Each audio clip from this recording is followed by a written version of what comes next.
Éclaircir l'opinion sur le prix réel de permis de conduire en République du Congo selon l'actuelle loi des finances et tordre le cou aux fausses informations distillées ça et là par une certaine frange de syndicalistes.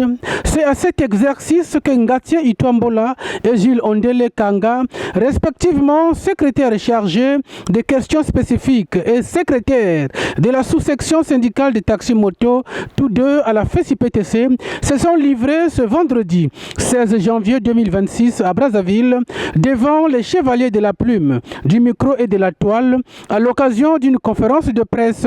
Nous nous appuyons également sur cette même loi de finances, exercice 2025. Sur la page 76-14, vous allez remarquer que c'est écrit « Autorisation provisoire de conduire » qui se lève à 5 000 francs. Après la page 76, vous avez la page 77-17 sur l'examen du permis de conduire, donc les frais de chancellerie qu'il faut payer à 6 000 francs pour la catégorie A. Ensuite, sur la même page, vous avez les frais de tenue de session qui s'élèvent à 12 000. Malheureusement, ceux qui ont vulgarisé cette information se sont arrêtés que sur la page 77. Donc les 6 000 francs relatifs aux frais de l'examen de permis de conduire qui s'élèvent à 6 000 et les 12 000 pour les frais de tenue de session, donc 18 000.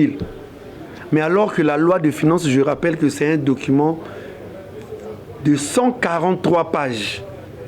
Donc vous ne pouvez pas prendre une seule page et diffuser comme ça, s'aimer le trouble et la confusion dans la tête des gens.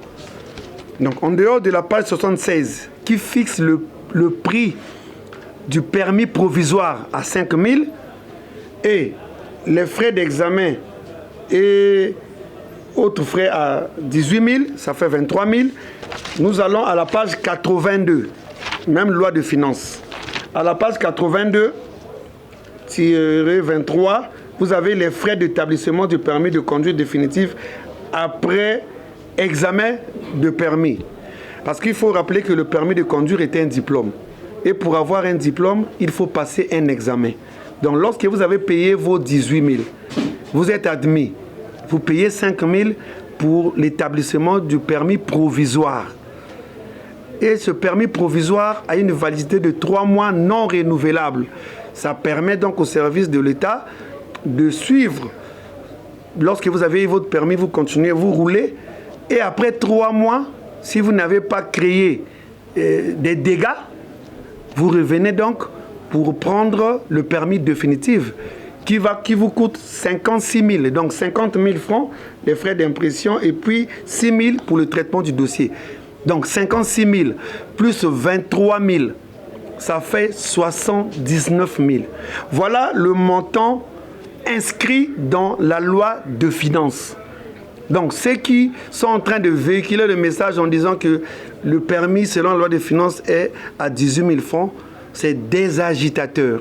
Ce sont des agitateurs. Les services de l'État doivent les interpeller afin qu'ils viennent démentir. C'est un mensonge qu'ils sont en train de distiller dans la ville et ce n'est pas normal. 79 000. Mais on ne s'arrête pas là. Il y a d'autres charges qui sont liées à l'acquisition de ce permis de conduire de catégorie A pour les motocycles à 2 roues. Vous aviez le certificat médical qui doit être délivré par un médecin assermenté.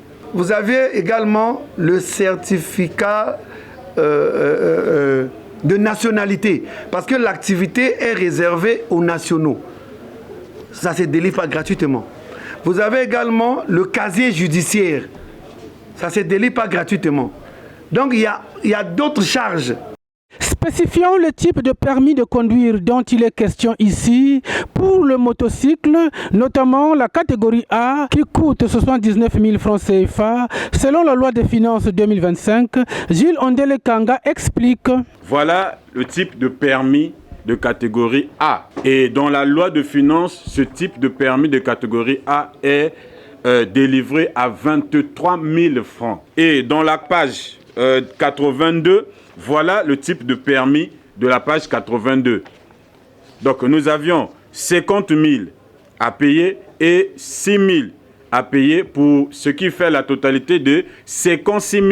Ce que nous avions, nous écoutons dans les réseaux sociaux, le permis à 50 000, le permis à ceci, c'est le permis définitif au fait. Et à 56 000, avant, vous avez le 23 000 qui est régi dans les lois de finances, qui prouve que cet argent a été versé à la Direction générale de transport terrestre pour obtention de ce permis provisoire, et les 56 000, c'est pour obtention de ce permis définitif. Et tout cela revient par l'arrêté, le décret 2024, qui réglemente le secteur de motocycles.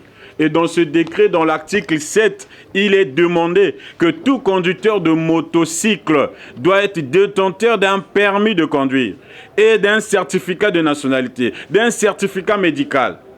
Mais tout ça là n'est pas cité dans la loi de finances.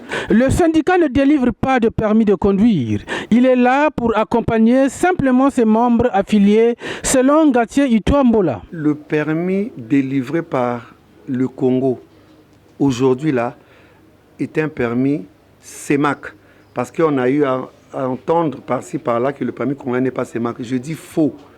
Moi-même qui vous parle, j'ai fait 5 pays de la CEMAC avec mon permis que la DTT a eu à délivrer. Donc le permis congolais, c'est un permis CEMAC. Dès que vous avez votre permis, vous pouvez conduire votre moto dans les pays de la zone CEMAC. Vous voyagez, vous allez au Cameroun avec votre permis. Le permis de conduire délivré par le Congo est un document CEMAC, valable dans tous les pays membres de la communauté économique de l'Afrique centrale, ont laissé entendre ces dirigeants syndicaux de la Fédération syndicale des professionnels de transport du Congo, FESI-PTC. Ce permis de conduire est délivré qu'après une formation théorique et pratique dans une moto-école agréée par l'État et après l'admission à un examen à la Direction générale des transports terrestres, DGTT.